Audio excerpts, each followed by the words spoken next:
प्यारे बच्चों, जमात शशुम रियाजी का सबक हमारा चल रहा है जिसका उन्वान है मीम ऐन अलिफ और मीम जाल अलिफ। ये मुख्तसर सूरत में लिखा हुआ है। मीम ऐन अलिफ का मतलब होता है मुश्तरिक आद आज़म और मीम जाल अलिफ का मतलब है मुश्तरिक जू अज़ाफी अक्ल। इससे पहले के पीरियड में हमने आद और मुश्तरिक आद क्या होते हैं ये मालूम किया है।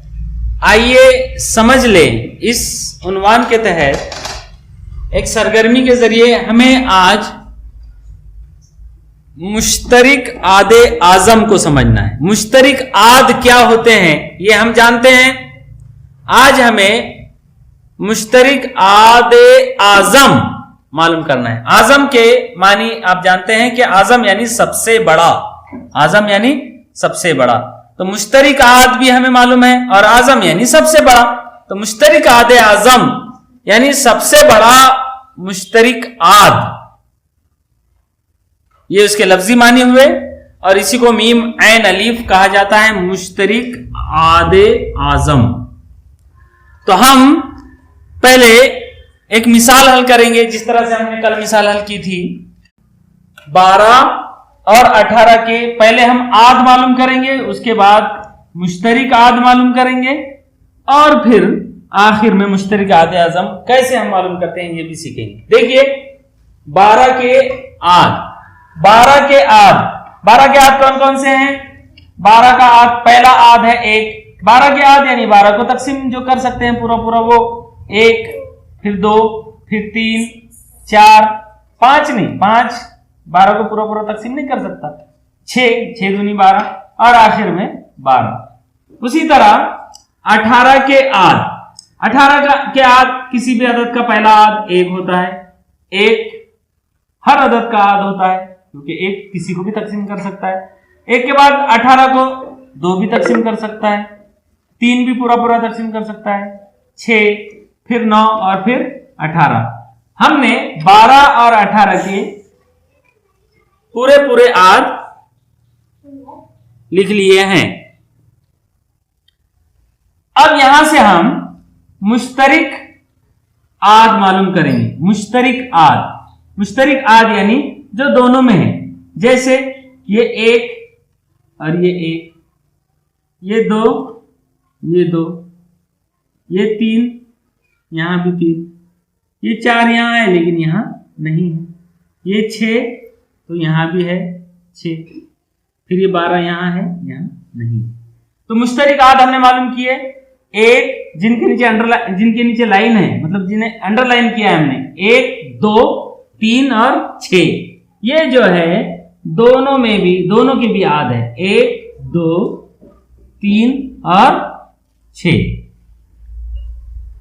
अब मुश्तरिक आद यानी जो दोनों के आद है वो हमने लिख लिए।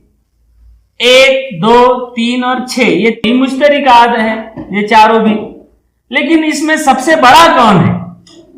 सबसे बड़ा कौन है इसमें? मुश्तरिक आद में 1, 2, 3 और 6 में सबसे बड़ा कौन है? 6। तो आज़म कौन होगा फिर सबसे बड़ा? 6। पहले मुश्तरिक आद मालूम करने के और इनमें जो सबसे बड़ा है वो आज़म। तो मुश्तरिक आद आज़म है 6, यानी 6 ऐसा आद है जो दोनों को तकसीम कर सकता है और 6 सबसे बड़ा है। 6 से बड़ा कोई ऐसा आदद है ही नहीं जो 12 और 18 को पूरा पूरा तकसीम कर सके। इसी चीज को एक मिसाल के जरिए यहां पर हमें हल करना है। किताब में जो मिसाल दी गई है उसमें कुछ तरमीम के साथ किताब में इकाई मीटर इस्तेमाल की गई है, हमने फीट इस्तेमाल की है। क्योंकि हमारे पास इसके लिए जो रिबिन का हमने इस्तेमाल किया है तो वो कुछ कम है, लिहाजा हमने ये इस मिसाल को आप समझने की कोशिश कीजिए जो यहां पेश की है। खाला 12 फीट लंबाई की एक रंग की और 18 फीट लंबाई की दूसरे रंग की रिबिन लाई। खाला ने 2 अलग रंग की रिबिन लाई है, एक 12 फीट और दूसरी 18 फीट। हर रंग की रिबिन से मसावी लंबाई के टुकड़े करने हैं। ज्यादा से ज्यादा कितनी लंबाई के टुकड़े बनाए जा सकते हैं। तो इसे भी हमने अभी आद और आधे आजम के जरिए, मुश्तरक आधे आजम के जरिए हम इसका जवाब दे सकते हैं। देखिए, खाला ने हरे रंग की 12 फीट लंबाई की रिबन लाई है, तो हम क्या करेंगे, देखिए हम ये 1 फीट की स्केल होती है और इसके एक्यूरेट हमने यहां से यहां तक निशान लगाकर 1 फीट का नाप यहां तक लिया है। अब इसके जरिए हम 12 फीट रिबन अलग निकालेंगे। देखिए 1 2 3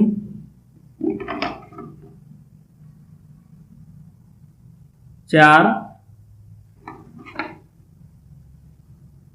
5 6 7 8 9 10 11 और ये हो गए 12 फीट। 12 फीट लंबाई की रिबन खाला ने लाई है। ठीक है, ये हो गई खाला की रिबन 12 फीट की। अब उसके बाद लाल रंग की रिबन खाला ने 18 फीट लाई है, तो अब हमें 18 फीट लंबाई की ये नापना है।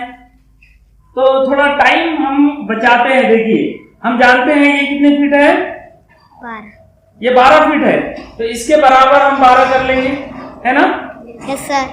हाँ, वक्त बहुत कीमती होता है, इसलिए कम वक्त में ज्यादा काम करने की हमने हमेशा कोशिश करनी चाहिए। तो हमने ये जो 12 फीट है उसके नाप से यहां तक ये हो गई लाल वाली 12। ठीक है, यहां तक 12 फीट हो गई। इसके बाद हमें ये 18 फीट करना है, तो ये हो गई 13 फीट, 14 फीट, 15 फीट, 16, 17 और ये हो गई 18 फीट।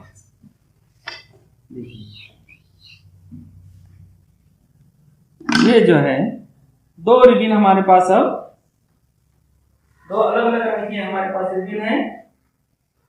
हरे रंग की जो रिबन है वो है 12 फीट और लाल रंग की रिबन है 18 फीट। अब इसके मसावी लंबाई के टुकड़े करना है। देखिए, इसके मसावी लंबाई के टुकड़े हमें करना है, तो कैसे कर सकते हैं हम। देखिए यहां पर, देखिए पहले हम 12 के आध मालूम करेंगे।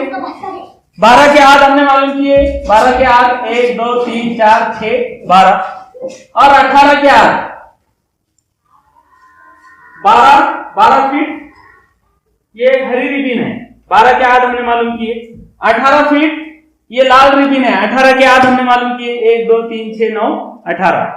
अब देखिए यहां पर हम 1-1 फीट के अगर टुकड़े करेंगे तो इसके 12 टुकड़े हो जाएंगे, इसके 18 टुकड़े हो जाएंगे। अगर हम 2-2 फीट के टुकड़े करेंगे तो इसके 6 टुकड़े होंगे, 2 6 12 और इसके 2 9 18 9 टुकड़े होंगे। अगर हम इस रिबन के 3-3 टुकड़े करें तो इसके 4 टुकड़े होंगे, 3 चौक 12 और इसके 6 टुकड़े होंगे। अगर हम इन रिबन्स के 4-4 फीट के टुकड़े करें, दोनों के भी 4-4 फीट के, तो हो सकते हैं।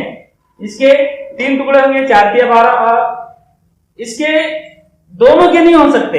देखिए मसला आ गया, 4 फीट के टुकड़े कर रहे हैं हम, तो यहां पर 12 के 3 टुकड़े तो हो रहे हैं, लेकिन 18 के टुकड़े हो सकते हैं कि 4-4 फीट के। 4 का 4, 4 2 8, 4 3 12, 4 चौक 16 और 2 फीट बच जाएंगी। 4-4 फीट के बराबर टुकड़े नहीं हो रहे। क्यों? क्योंकि 4 12 का तो आध है, लेकिन 18 का आध नहीं है, मुश्तरक नहीं है, इसलिए बराबर बराबर टुकड़े हो रहे हैं दोनों के नहीं। तो हमें बराबर बराबर टुकड़े किसके हो सकते हैं, जो मुश्तरक आध है उन्हीं के हो सकते हैं। मतलब इसके 1-1 फीट के टुकड़े हो सकते हैं, 2-2 फीट के भी टुकड़े हो सकते हैं, 3-3 फीट के भी बराबर बराबर टुकड़े हो सकते हैं। 4 मुश्तरिक नहीं है, 6 मुश्तरिक है, 6-6 फीट के भी बराबर टुकड़े हो सकते हैं। अब मुश्तरिक और कोई है क्या? नहीं। तो देखिए यहां पर अब 3 के बाद 4 मीटर के इसके तो 3 हो जाएंगे टुकड़े बराबर, लेकिन इसके पूरे टुकड़े नहीं होंगे, 4 टुकड़े होंगे और 2 फीट रिबन बच जाएंगी। उसके बाद 6 मीटर के इसके भी टुकड़े होंगे 2 और इसके होंगे 3। उसके बाद 12 मीटर का तो ये ऑलरेडी है, इसके 9 मीटर के 2 हो सकते हैं, लेकिन इसके 9 मीटर के 2 हो सकते हैं क्या? नहीं। मतलब जो मुश्तरिक आद है बस इतनी ही लंबाई के बराबर बराबर टुकड़े हो सकते हैं। और ज्यादा से ज्यादा कितनी लंबाई के टुकड़े हो सकते हैं? मुश्तरिक आधे आजम कौन है, कौन सा है इनका? इनमें मुश्तरिक आधे आजम कौन है? 6। इसका मतलब ज्यादा से ज्यादा बड़े बड़े टुकड़े अगर करना है खाला को, तो ज्यादा से ज्यादा खाला 6-6 फीट के टुकड़े कर सकती हैं। तो ज्यादा टुकड़े भी नहीं होंगे और 6 से ज्यादा बड़े टुकड़े खाला कर भी नहीं सकती। 6 फीट के इसके 2 टुकड़े होंगे और इसके 3 टुकड़े होंगे। तो इस तरह से जितने बड़े टुकड़े ज्यादा से ज्यादा जितनी मीटर लंबाई के खाला टुकड़े कर सकती है, तो समझ लीजिए कि वही उन दोनों भी अददों का मुश्तरिक आधे आजम है। देखिए अब हम करते हैं इसके 6-6 फीट के 2 टुकड़े करना है। 6-6 फीट के 2 टुकड़े हम कर सकते हैं क्या? ये 12 फीट है, ये रिबन कितने फीट है? 12 फीट। तो हम अगर इसे बीच में से मोड़ ले तो हो जाएंगे 6-6 फीट के 2 टुकड़े। यहां से हम इसे जोड़कर इसके अगर 2 हिस्से कर लें, इसके हो गए ये 2 हिस्से, तो यहां से अगर हमने इसे काट लिया, ये 12 फीट थी, अब ये कितने फीट के टुकड़े हो गए? ये 6-6 फीट के 2 टुकड़े हो गए, जिसे हमने यहां रख दिया। ठीक है। उसके बाद इसके 6-6 फीट के कितने टुकड़े होंगे? 3 टुकड़े होंगे। 3 टुकड़े होंगे ना 6-6 फीट के। देखिए होते कि नहीं होते देखेंगे हम। हाँ, इसमें से एक टुकड़ा लेंगे, ये 6 फीट का एक टुकड़ा है, ऑलरेडी जानते हैं हम 6 फीट का ही है ना? Yes sir. उसके बाद ये इसको जोड़कर हमने इस लाल रिबन का ये पहला टुकड़ा किया, ये हो गया लाल रंग का 6 फीट का टुकड़ा। अब 18 में से 6 गए, बचे कितने? 12 फीट बचा है। फिर भी हम देखेंगे इसी को लगाकर 6-6 फीट के और 2 टुकड़े हो सकते हैं क्या? देखेंगे ये 6 फीट का टुकड़ा है, इसको हमने जोड़ दिया,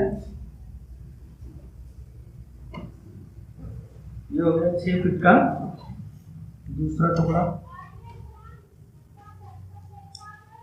और उसके बाद ये तीसरा टुकड़ा बचा, ये 6 फीट का ही बचना चाहिए। देखिए बच गया 6 फीट का टुकड़ा। Yes sir. बराबर? Yes sir. मतलब हमने खाला ने लाल रिबन के 6-6 फीट के ये 3 टुकड़े किए, 1 2 3, और हरे रिबन के 2 टुकड़े किए हैं, और ये सब के सब टुकड़े मसावी लंबाई के हैं। सब मसावी लंबाई के होने चाहिए, ये शर्त थी। ये देखिए ये सब टुकड़े मसावी लंबाई के हो गए हैं। इससे ज्यादा लंबाई के मसावी टुकड़े नहीं हो सकते, क्योंकि 12 और 18 का मुश्तरिक आधे आजम कितना है? 6 है। इसलिए 12 और 18 मीटर की अगर रिबन हो तो ज्यादा से ज्यादा 6 फीट, मीटर नहीं फीट, 6 फीट के आप 6 फीट के टुकड़े कर सकते हैं। इसी को अगर आपने मीटर में लिया तो 6 मीटर की कर सकते हैं, है ना? समझ में आया आपके? तो इस तरह से ये मुश्तरिक आधे आजम का कंसेप्ट आपके समझ में आ जाना चाहिए कि किसी अदद के आद मालूम करने के बाद 2 दिए हुए आदात के आद मालूम करेंगे, उसके बाद मुश्तरिक आद मालूम करेंगे, और जो सबसे बड़ा है वो मुश्तरिक आधे आजम कहलाएगा।